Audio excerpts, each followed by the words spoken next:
Hello everyone, welcome to the A-Level History at Prince Henry's Grammar School introductory video. This is Mr. Day speaking. First of all, I should congratulate you for coming to this page and for choosing history as a subject. Clearly, you're a person of exceptional taste and extreme intelligence, but I would say that, wouldn't I? Anyway, this video is going to take you through the sort of things that we'll study, the process we need to go through, and give you some ideas of what you can be doing to prepare yourself for A-Level history, because there's lots of stuff out there that you can access and tap into even before we get into the content itself. Very smooth transition there. So obviously that's the history team. The way that your A-Level history teaching tends to work is that you have two teachers. I don't know why that skipped off there. One teaching each unit, and then that should hopefully follow through into year 13 as well. So you get that consistency across the units, across your studying. And that's obviously a massive benefit, because then you are able to develop that type of relationship that you have with your A-Level teachers that you won't have had before, because of the group size, the nature of the subjects that you're covering, and also the amount of time you get to spend with them. So we'll start with the obvious question: why would you study history at A-Level? Well, it is an academic subject, a rigorous subject, respected by universities and employers alike. Whether you go on to study something related to history or not after your A-Level, actually the fact that you can do that and you have the skill set that enables you to do well at history at A-Level puts you in a really positive position going forward. Clearly as well, history at A-Level allows you to get a sense of the world around you. You are becoming more aware of politics and issues of social justice and everything like that. And history, although it's in the past, does tap into this. And we'll particularly see that with the units that we study. There are a whole host of transferable skills. The skills that you learn in history will put you in the right position to make a really good fist of whatever job it is you go into, or whatever course you take after this. The skills of essay writing, constructing an argument, analysing written materials and sources, and being able to pick apart other people's arguments and justify why your argument's the better, is stuff that will stand you in good stead right the way through your life.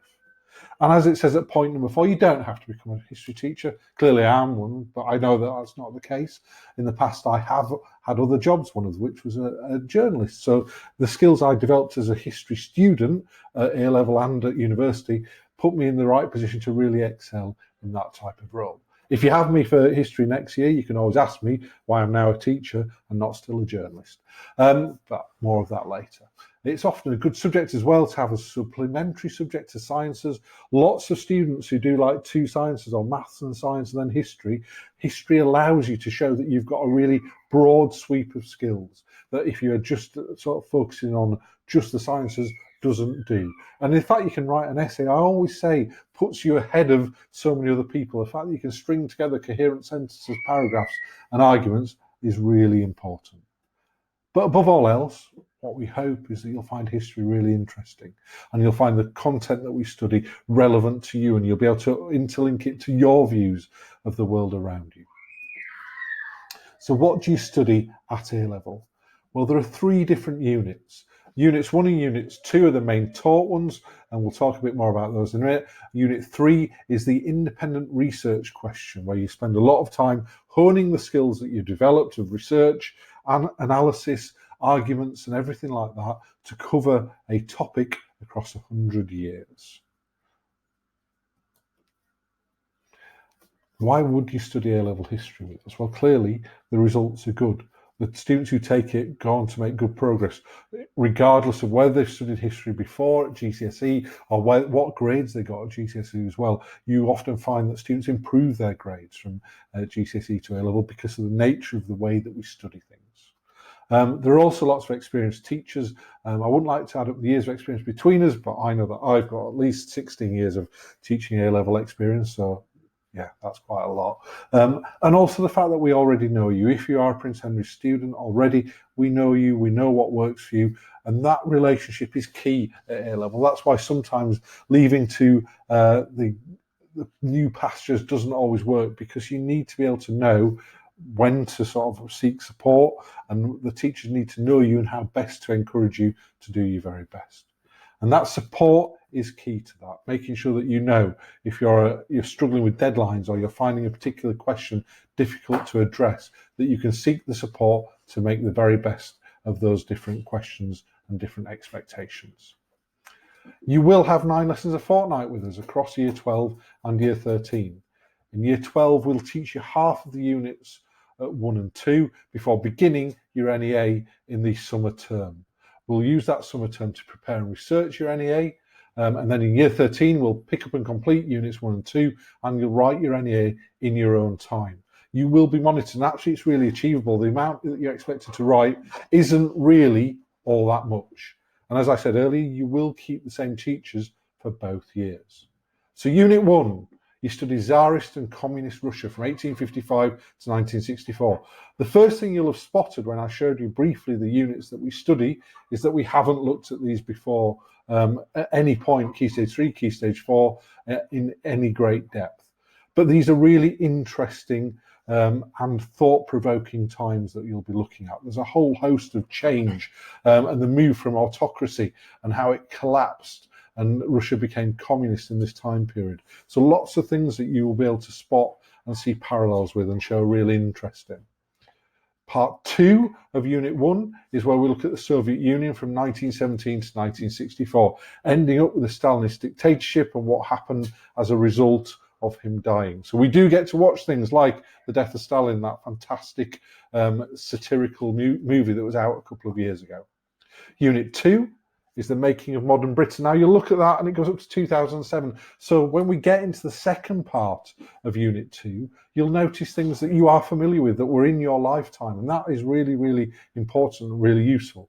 But we'll see how the modern Britain that we're used to was built in part 1 of Unit 2, how the 50s and 60s affected what came, what happened in the 70s as well.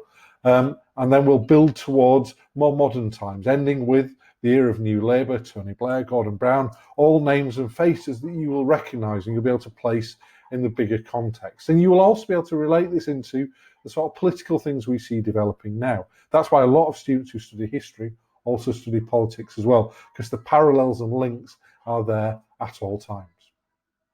Unit 3 is the NEA. I realise on the earlier screen it actually said the Industrial Revolution. We're actually looking at empire as being the focus of our content. But you will independently research and write this NEA with a limit of 4,500 words. Now that sounds like a lot, but actually when you start compiling all your evidence, looking at primary and secondary sources, and have to cover 100 years, it isn't much at all. And actually what you spend most of your time doing is chopping down your word counts. Now this is your chance to really show how you have flourished as a historian at A level. It's your chance to take a question, really research it and own it and form an argument that you can justify for yourself. So what can you do to prepare for September? There are a whole host of resources out there. The Historical Association, which we are all members of and you will be student members of as well because we'll sign you up to it, has a whole host of different resources, podcasts, supporting information out there. There's loads and loads of different stuff here, and you'll be able to sort of pause this screen and look at these different things that you can start reading up on and studying.